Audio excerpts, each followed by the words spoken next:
studied photography when I was younger, and I lived and worked in London. I worked for a judge, and then I had children and moved to a small village, and I was a single mom, and I didn't want to just sit at home and do nothing. So I picked up my camera and I went along to the local hill climbs, Shalsley Walsh being one of them, where Murray Walker had his first commentating job.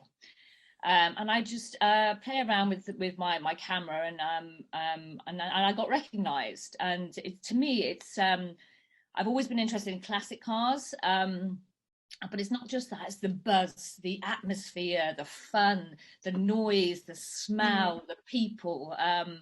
It's just got me, and it's always been a massive passion of mine. So I started just going along to my local hill climbs, and then I was introduced to by Honda through a friend of mine to BTCC, which is touring cars, which was at Thruxton, and I went there and I did a gig for Honda. It was fantastic, loved it. Was on TV. I just felt amazing, and I think my passion for the automotive industry showed in my pictures. My interest in cars began when I was a little girl. I grew up in a small town in the interior of BC where we were blessed with a bunch of classic cars, where we had an annual car show each year that just got everyone together, and people would be judged on classic muscle cars. My mom would always bring me to this every year, and that kind of snowballed my love for cars. Once I got older, I was able to actually come around exotic cars, because my small town, we had nothing. My first exotic I ever saw was the Testarossa, and that wasn't until like the age of 19. I started when I was probably about 20 years ago, getting into our local street racing culture, and it was predominantly men, but fortunately I had a group of probably about 4 other girls that were also interested in it as well. And the men that were around us, they never made us feel like we were anything different than them. They embraced us because they're like, hey, you like cars just like the rest of us. Let's go to the racetrack and camp out. I've always been a bit get up and go, and it is quite daunting, you know. So you'd be invited along to these places. And I think there was one Le Mans we were put up by a company called Travel Destinations, and with everywhere that I've been, you are the only woman. Okay, so there's a room, you walk into a room and it's all men, and you are the only woman. But I suppose it can be quite nerve-wracking to begin with, but I suppose you just get used to it. And if you do see another female, you're like, hey, hi, how are you? What are you here for, you know? But I've just, as I said, recently come back from Abbeville, and again, all men, you know, and I've sat there and they're all eating massive steaks, you know, and you feel like you have to participate and eat the steak as well. But they've all been very helpful and very great, and but it can be daunting, but you just have to overcome that, really, in a sense. I definitely feel like there has been such an amazing community support. Like, everyone is always there, whether it's men or women. Yeah, they definitely want to see you succeed. And I know it sounds cliche, but it definitely is a community. Everyone's there just to kind of help each other out. And it's just been so amazing having the support of people.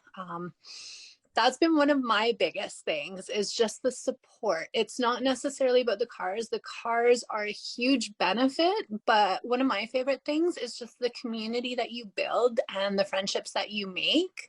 I've never felt held back by being a woman, but I can understand for some women thinking, oh crikey, it's male dominated, which it predominantly is, you know. But I think you just need to rise above that, because if your passion is that worth, then you go for it no matter what, you know. And I think it's just a fantastic, I can't, you know, I'll have lifelong memories that I'll carry to my grave of, you know, driving in a Bentley Continental GT through Grossglockner High Pass in Austria, you know, on the Autobahn. They'll never leave me, you know. And I just think it's the best thing I have ever done. and I managed it being a single mom. So I just think, wow, just live your life, live your passion, and go for it and give it all you've got, you know, just do your best. And I certainly would help or encourage any females in going into the industry to really go for it, because it is a fantastic, life-changing, I mean, especially in Europe, you've got, you know, all the racetracks and the people, they're all just so nice, and very welcoming, and I never felt out of my comfort zone or anything like that. My advice to women would be that the only limits out there are the ones that we place on ourselves. So we need to get out of the imposter syndrome. And if something is truly near and dear to us, just get out there and figure out ways that we can make it happen. I've struggled with that myself, just being like, who am I to do this? And then I get out of my own head and I'm like, you know what? Really, who am I to do this? Like, I'm passionate about this, so I'm just going to go out there and make my impact on the world and just enjoy my life. I mean, we're the ones that create our own realities. When I'm at my end of my journey, I want to be able to look back and be like, oh my gosh, I did that. 42 years of age, and I never really felt compromised in the world, but you know, other people might feel daunted by it, and it could be quite scary. For example, obviously it's a very male dominated world, and obviously the magazine led world now, there's not much money in it. So what they do with photographers is, obviously the magazine will, let's say go to Monaco, and so with the editor, a couple of photographers, they tend to bung you in the same room, just to save costs. And it happened to me on a couple of occasions, and I thought, oh crikey, I'm going to be sharing a twin room with a man, you know, it's a bit odd. But yeah, then you become quite friendly with them, and they become like your brother, and you used to them leaving their socks on the floor, and you know, it's so hard work when you're covering like a 24-hour race. You literally just go and fall into bed, so it could be the honey monster lay next to you, you wouldn't really care. But that was probably the only time that I felt, it's a bit, I prefer to have my own room. And obviously on occasions I have, but on a couple of instances when they say come to Monaco, I'm not going to refuse that. And if I have to share a twin room with a man, as long as I was comfortable with him, I would. But I suppose, you know, that's something you organise before you go. But because there's not much money in it anymore, they tend to. That was the only time that I felt a bit ooh. But I've never felt like looked down on because of my knowledge or anything like that. And when I was at Nürburgring doing the 24-hour race, you know, you're in a race suit, a fireproof suit with a helmet, so you wouldn't even know I was a woman, you know. I helmet, complete race suit, media badge. I just looked like everybody else, and I was treated like everybody else. And the women that I've met, there's only two, and the conversations I've had with them, they've never felt like men have had to support them or guide them, or they've been very much supported like anybody else. And I think really is if you produce good work through your passion, it's down to what you produce, and the magazines get in touch with you not because I'm a woman, but because of the work I'm providing, you know.